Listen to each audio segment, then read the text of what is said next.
அல்லாஹு அல்லாஹு அல்லாஹு அல்லாஹ் அல்லாஹு அல்லாஹு அல்லாஹு அல்லாஹ். அல்ஹம்துலில்லாஹ். அல்லாஹ்வின் கருணையினால் இன்று 24வது ஜுசுவிலே 3/4 ஜுசு முடிந்திருக்கிறது. சாத் என்கிற சூறாவும் ஜுமர் என்கிற சூறாவும் பிறகு அல் முக்மின் என்கிற சூறாவும் முடிந்திருக்கிறது. இன்று ஓதப்பட்ட அந்த 1/4 ஜுசுவிலே முக்மின் என்கிற சூறாவிலே அல்லாஹ் ஜல்ல ஷானஹு வ தஆலா ஒரு ஆயத்தை சொல்கிறான். வகால ரப்புக்கும் உதுஊனி அஸ்தஜிபு லக்கும் இன்னல்லதீன யஸ்தக்பிரூன அன் இபாததி சயதுகுலூன ஜஹன்னம தாஹிரீன். அல்லாஹ் சொல்கிறான், உம்முடைய ரப்பு சொல்கிறான் என்றே சொல்கிறான். வகால ரப்புக்கும் உதுஊனி அஸ்தஜிபு லக்கும். உங்களுடைய ரப்பு சொல்கிறான். எப்படி சொல்கிறான்? என்னிடத்தில் கேளுங்கள், என்னிடத்தில் நீங்கள் கேளுங்கள், நான் தருகிறேன். அப்படி என்னிடத்தில் கேட்காமல் யார் பெருமை அடித்து திரிகிறார்களோ அவர்களை நான் நரகத்தில் கேவலமாக அனுப்புவேன். நரகத்திற்கு அனுப்புவேன் என்றால் சும்மா அனுப்புவதில்லை. ஜெயிலுக்கு இழுத்துட்டு போகும்போது சும்மா இழுத்துட்டு போறதில்லை. 4 அடி கொடுத்து தரன்னு இழுத்து மக்கள் பார்வையில பட்டு உலக ஜெயிலை நாம் பார்க்கிறோம். அவன் குற்றவாளி என்பதை மக்கள் மத்தியிலே காட்டி அவன் உண்மையில் குற்றவாளியா இல்லையா என்பதே நிரூபிக்கப்படாத நிலையிலே உலகத்தை பொறுத்தப்பட்டேன். ஆனால் மறு உலகத்திலே அவன் குற்றவாளி என்று நிரூபிக்கப்பட்ட நிலையிலே அவனை கேவலமாக நரகத்துக்கு நாம் அனுப்புவோம் என்கிறான். சயதுகுலூன ஜஹன்னம தாஹிரீன். அல்லாஹ் நம்மை பாதுகாக்க வேண்டும். நம்முடைய தேவைகளை அல்லாஹ் அறிந்தவனாக இருக்கிறான். அப்படி அறிந்திருந்தும் கூட நம்மிடமிருந்து நாம் வாய் வழியாக வார்த்தையாக நமது கல்வால் நமது உடல் உறுப்புகளால் ரப்பிடத்திலே பணிந்து அழுது கேட்க வேண்டும் என்று அல்லாஹ் விரும்புகிறான். அதை அல்லாஹ் ஆசிக்கிறான். ஒரு மனிதன் ரப்பிடத்தில் நான் உன்னிடத்தில் எதையுமே கேட்க மாட்டேன், நீயா கொடுத்தா சரி, நீ கொடுக்கலன்னா பரவாயில்லை, ஏன்னா உனக்கு தெரியும் தரணுமா தரக்கூடாது, அதனால நான் கேட்க மாட்டேன், நீ யார் கொடுக்கிறதா கொடு, கொடுக்கலன்னா பரவாயில்லை. இந்த வார்த்தை அவனை பெருமையுள்ளவன் என்று காட்டுகிறதாம். அகந்தை உள்ளவன் தான் அப்படி செய்வானாம். ஹஜரத் ஈசா அலைஹிஸ்ஸலாத்து வஸ்ஸலாம் அவர்களை பார்த்து அல்லாஹ் சொன்னான், ஈசாவே, நீங்கள் உங்களது உள்ளத்தில் இயலாமையை என்னிடத்தில் தாருங்கள். உங்களது உள்ளத்திலிருந்து இயலாமையை, ஆஜிசி என்று சொல்வார்கள். மை காக்கரும் பேபசி மை குச் பி கை கர்னை சக்தா, நான் ஒன்றும் செய்ய முடியாது, எல்லாம் நீதான் என்று உள்ளத்திலே இயலாமையை என்னிடத்தில் தான். உனது உறுப்புகளிலிருந்து பணிவை என்னிடம் தான். உனது கண்களிலிருந்து கண்ணீரை எனக்கு தான். பிறகு உதுஊனி, என்னிடத்தில் நீ கேள், அஸ்தஜிபு லக்கும், உனக்கு நான் பதில் தருவேன். இந்த 3க்கு பிறகு நான் ரப்பு பதில் தருவானாம். பதில் தருவான் என்றால் இந்த 3ம் வேண்டும். உள்ளத்திலே அல்லாஹ் உன்னை விட்டால் நான் எங்கே போவேன்? இந்த கிடுகிடாப்பன், இந்த திடுக்கன், உள்ளத்தில் ஏற்படுகின்ற இந்த நடுக்கம், பிறகு உடல் உறுப்புகள் எல்லாம் சேர்ந்து ரப்புக்கு முன்னால் பணிவது, பிறகு கண்களிலிருந்து கண்ணீர் வடிவது, இந்த 3ம் நிகழுகிற நேரத்தில் தான் அல்லாஹ் துஆவை அங்கீகரிக்கிறான். இந்த நிகழ்வை சொன்னது யார்? நபிகள் நாயகம் ஸல்லல்லாஹு அலைஹி வஸல்லம். நபிகள் நாயகம் ஸல்லல்லாஹு அலைஹி வஸல்லம் சொன்னார்கள், அல்லாஹ் ஜல்ல ஷானஹு வ தஆலா என்னிடத்தில் சொன்னான், என்னுடைய ஹபீபே, எனக்குரிய ஹக்கு ஒன்று இருக்கிறது, உமக்குரிய ஹக்கு ஒன்று இருக்கிறது, உமக்கும் எனக்கும் மத்தியில் உள்ள ஒரு ஹக்கு இருக்கிறது என்று சொன்னார். நான் கேட்டேன், ரப்பே, உன்னுடைய ஹக்கு என்ன? உடனே அல்லாஹ் சொன்னான், என்னை மட்டும் தான் வணங்க வேண்டும், வேறு யாரையுமே வணங்கக்கூடாது, அதை எனக்குள்ள ஹக்கு. சரி ரப்பே, எனக்குள்ள ஹக்கு என்ன? நீங்கள் செய்கின்ற அமல்களுக்கு, உங்களது உம்மத்தினர்கள் செய்கின்ற அமல்களுக்கு அது சின்னதோ பெரியதோ, ஒரு சின்ன சுபஹானல்லாஹ் என்று நினைக்கிறீர்கள், அதற்கு பிரமாண்டமான நன்மை நான் வைத்திருக்கிறேன். எந்த நன்மையாக இருந்தாலும் அதை நான் வீணாக்காமல் உங்களுக்கு நன்மையை தர வேண்டும். அது உங்களுக்குள்ள ஹக். ஒரு அமலை செய்தால் நான் தரவில்லை, இல்லை இல்லை நான் தந்தே தீருவேன், அது உங்களுடைய ஹக்கு. இனி எனக்கும் உங்களுக்கு மத்தியில் உள்ள ஹக்கு என்ன தெரியுமா? நீங்கள் துஆ செய்ய வேண்டும், அதை நான் ஏற்க வேண்டும். இது உங்களுக்கும் எனக்கும் மத்தியில் உள்ள ஹக்கு. நான் துஆ செய்தேன், ஏற்கப்படவில்லை. நான் துஆ செய்தேன், ஒன்றுமே நடக்கவில்லை. இல்லை இல்லை நடந்தே தீரும் என்கிற நம்பிக்கை வேண்டும். நடந்தே தீரும் என்கிற நம்பிக்கை வேண்டும். அந்த நம்பிக்கையின் பேரில் தான் ரப்பு நமக்கு உதவி செய்வானே. ஏதேனும் உதவி வேண்டுமா என்று கேட்டு வருகிறார் ஜிப்ரீல் அலைஹிஸ்ஸலாத்து வஸ்ஸலாம். உடனே இப்ராஹிம் அலைஹிஸ்ஸலாம் சொல்கிறார்கள், உங்களை அனுப்பியது யார்? எதுக்கு நீங்க வர்றீங்க தேவையில்லாம? எனக்கும் என் ரப்புக்கு மத்தியில் உள்ள பிரச்சனையிலே நீங்கள் ஏன் குறுக்கிடுகிறீர்கள்? யாரை பார்த்து? ஜிப்ரீலை பார்த்து. என்று நமக்கு யாராவது உதவி வந்தாங்கன்னா, நீங்க எதுக்கு பாபா உதவிக்கு வர்றீங்க? எனக்கும் ரப்புக்கு மத்தியில் உள்ள பிரச்சனை நம்ம சொல்லுவோமா? உங்களை தாங்க எதிர்பார்த்துக்கிட்டு இருந்தேன், உங்களை மாறி ஒருத்தர் கிடைச்சா எனக்கு பத்தாதான், அல்லாஹ்வை விட்டுருவோம். ரப்பை விட்டு விட்டு இடையில் புகுந்த ஒருவரை தான் நம்பிக்கொண்டு வாழ்கிறோம். எனவேதான் காரியங்கள் அனைத்தும் கெட்டு போய்விடுகிறது. இடையில் ஒருவர் உதவிக்கே வந்தாலும் கூட நாம் ரப்பிடத்தில் சொல்ல வேண்டும், ரப்பே ஒருவர் உதவி என்று வருகிறார், ஆனால் அவர் எனக்கு செய்வது உதவியாக இருக்குமா இல்லை உபத்திரியமாக மாறுமா எனக்கு தெரியவில்லை, ஆனால் நான் உன்னை மட்டுமே நம்புகிறேன் என்று சொன்னால் அந்த இடையில் வந்தவரை கொண்டு அல்லாஹ் உதவி மட்டும் தருவான், உபத்திரியங்கள் இல்லாமல் ஆக்குவான். இப்பொழுது இப்ராஹிம் அலைஹிஸ்ஸலாம் சொன்னார்கள் ஜிப்ரீலை பார்த்து, நீங்க எதுக்கு பாபா வந்தீங்க? உங்கள்கிட்ட நான் ஏதாவது உதவி கேட்டேனா? நீங்க எதுக்கு என் மேல கவலைப்படுறீங்க? என்னை படைத்தவன் என் ரப்பு, எனக்கு எதிராக படைத்தவன் நம்ரூதை, அவனையும் படைத்தது என் ரப்பு, எனக்கு தௌஹீதை கொடுத்து அனுப்பியவன் ரப்பு, தன்னை தானே இறைவன் என்று அவனை சொல்ல வைத்தவன் ரப்பு, எனக்கும் அவனுக்கு மத்தியில் விரோதத்தை ஏற்படுத்தியது ரப்பு, அனைத்தும் என் ரப்பாக இருக்கும் போது நீங்கள் வர வேண்டியதில்லை, என் ரப்பு எனக்கு போதுமானவன் என்று சொல்லி அவர்களது நாவிலிருந்து வந்த வார்த்தை ஹஸ்பி அல்லாஹு வ நிஅமல் வக்கீல் நிஅமல் மௌலா வ நிஅமன் நசீர், என் ரப்பு எனக்கு போதுமானவன், அவன் பொறுப்பேற்பதில் மிகச்சிறந்தவன் சொன்ன மாத்திரத்துல நெருப்பு கொண்டோம் அப்படியே சுவனமா மாறிச்சு. இன்றும் அந்த பக்கமான எண்ணத்தோடு பரிபூர்ணமான நம்பிக்கையோடு இந்த வாக்கியத்தை நாம் சொல்லுவோமேயானால் நமது வாழ்க்கை பூஞ்சோலையாக மாறிவிடும், சுவனமாக மாறிவிடும். ஆனா நம்ம அப்படி சொல்றதில்லை, சந்தேகத்தோடவே சொல்றோம். சந்தேகம் கல்புக்குள்ள இருந்துகிட்டே இருக்கு. ஒரு பக்கம் ஏதோ சொல்றாங்க, சொல்லிதான் பார்ப்போமே, நடக்கட்டும், நடக்கலன்னா போகட்டும், ஏதோ பார்ப்போம். பல அஜரத்து சொல்றாங்க, இந்த அஜரத்து சொல்றாங்க. நவுதுபில்லா, இல்லை இல்லை, என் ரப்பு சொன்னதைத்தான் நபியவர்கள் சொல்கிறார்கள், நபியவர்கள் சொன்னதைத்தான் ஆசிரியர்கள் உலமாக்கள் சொல்கிறார்கள், அதை நான் வலுவாக வைத்துக் கொள்வேன் என்று அமல் செய்ய கிதாபிலே எழுதுகிறார்கள். நீங்கள் செய்கின்ற துஆக்களை விட பிறருடைய நாவிலிருந்து துஆவை பெறுவீர்களானால் அது ரப்பிடத்திலே மிக மிக வலுவானது என்று எழுதுகிறார்.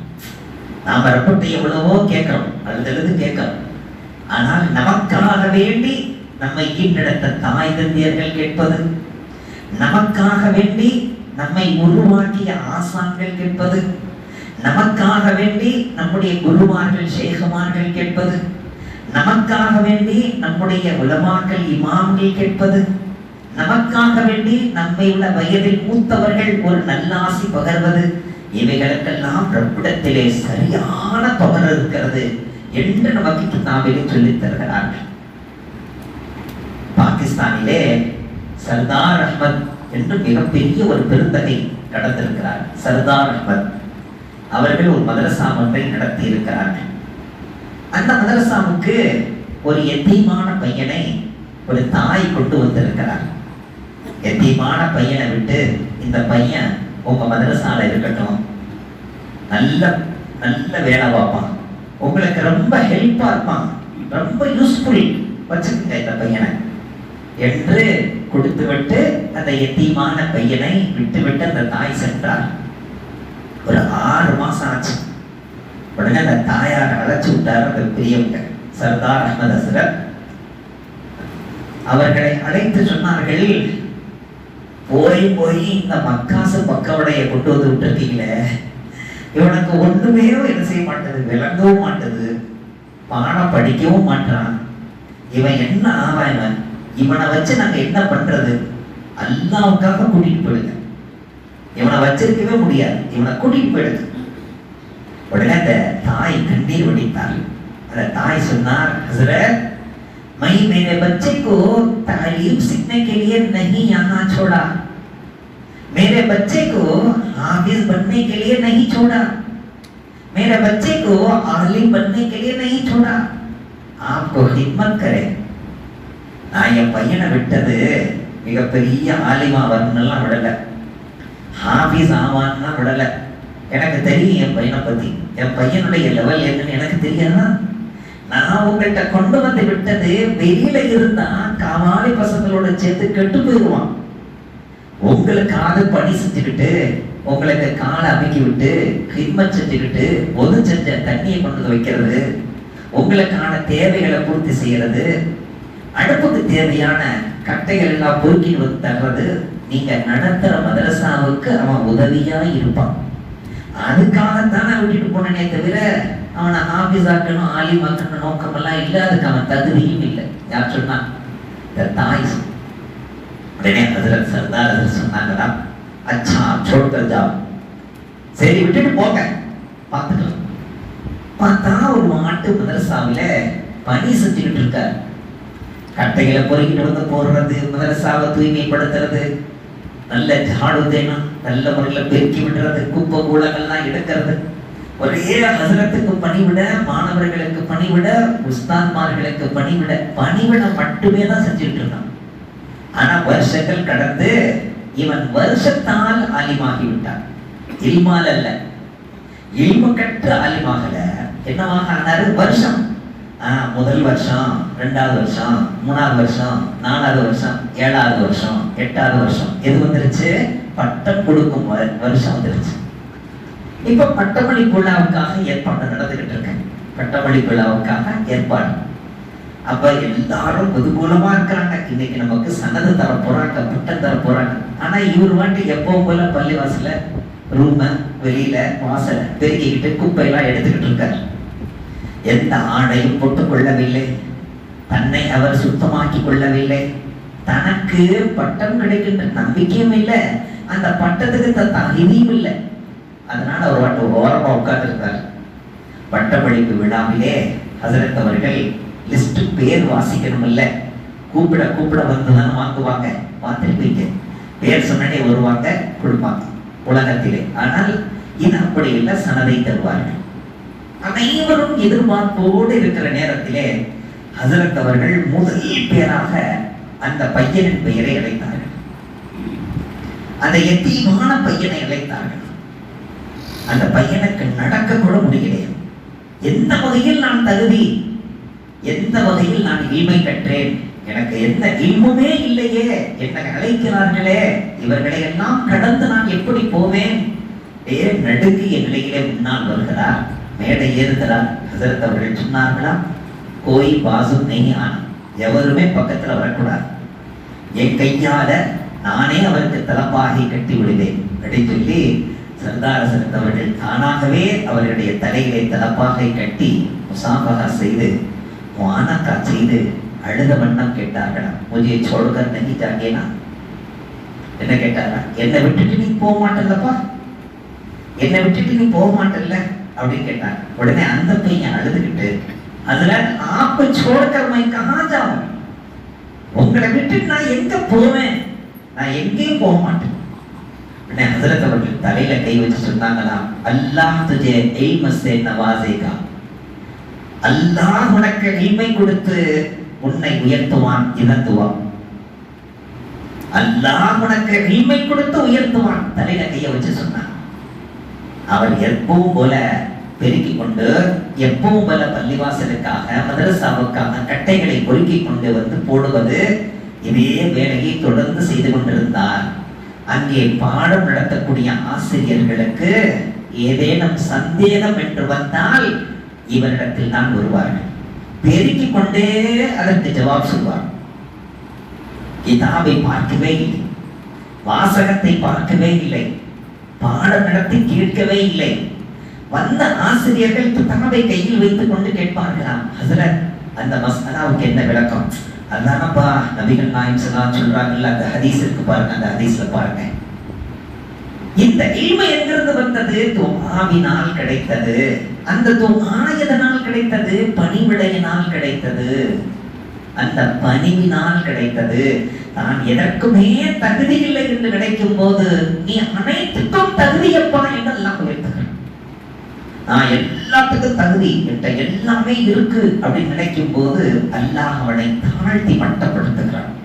அதற்கு அனஸ் ரலியல்லாஹு அன்ஹு அவர்களை இதே போன்றுதான் அந்த தாயார் கொண்டு வந்து நபி அவர்களிடத்தில் விட்ட போது நபிகள் நாயகம் ஸல்லல்லாஹு அலைஹி வஸல்லம் அவர்களிடத்திலே 10 ஆண்டுகள் பணிவிடை செய்தார்கள். நபியவர்களுடைய கல்வி, நபியவர்களுடைய இல்மு, நபியவர்களுடைய நபுத்துவத்துடைய தகுதி, இது எதையுமே அவர்கள் எதிர்பார்க்கவில்லை. யார சொல்லலாம், உங்களுக்கு பணி செய்யட்டும் தான், உங்களுக்கு பணி செய்யட்டும், உங்களுக்கு ஹித்மத் செய்யட்டும். அந்த ஹித்மத் से खुदा मिलता है, खुदा के रसूल भी मिलते हैं. உடனே 10 ஆண்டுகள் பணி செய்துட்டு வாலிபமா வெளியில வரும்போது நபி அவர்கள் தலையில கை வச்சு சொன்னார், இந்த சர்தார் ஹஸரத் அவர்கள் என்ன செய்தார்களோ அதைத்தான் நபி அவர்களும் செய்தார். தலையில கை வச்சு சொன்னாங்க, அல்லாஹ் உனக்கு பொருளாதாரத்துல பரக்கத் செய்வானாக, ஆயுள் காலத்தில் பரக்கத் செய்வானாக, அல்லாஹ் உனக்கு உன்னுடைய ஆள் அவுலாதுகளிலே பரக்கத் செய்வானாக. இந்த 3 துஆவையும் வாங்கிட்டு தான் வந்தாங்க. இந்த 3 துஆ வேற யாருக்குமே கிடைக்கல. நபியவர்கள் வேற எந்த சஹாபிக்கும் செஞ்சதாக தெரியல. தனிப்பட்ட முறையில தலையில கை வச்சு செஞ்சுக்குவோம். ஆள் அவுலாதுகள் பார்த்தா 150 நபர்கள், பேரன் பேத்தி எல்லாம், ஒரு பெரிய கிராமம். இனி அவர்களுடைய வயது என்று பார்த்தால் 100 வயது வாழ்ந்தார்கள். ஒரு சின்ன பல்லு கூட விழுகலையா. 100 வயது வாழ்ந்த நேரத்தில் எந்த பலவீனமும் ஏற்படவில்லை, வயோதிகத்தினுடைய எந்த தன்மையும் வெளிப்படல.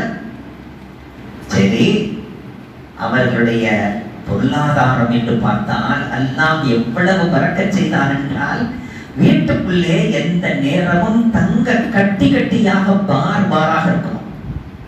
அதுல இருந்து ஒரு கட்டியை கொண்டு வந்து வெளியில வச்சு அதை உடைச்சு ஒரு கட்டியை கொண்டு போய் வித்து வாழ்க்கை ஓடுவோம்.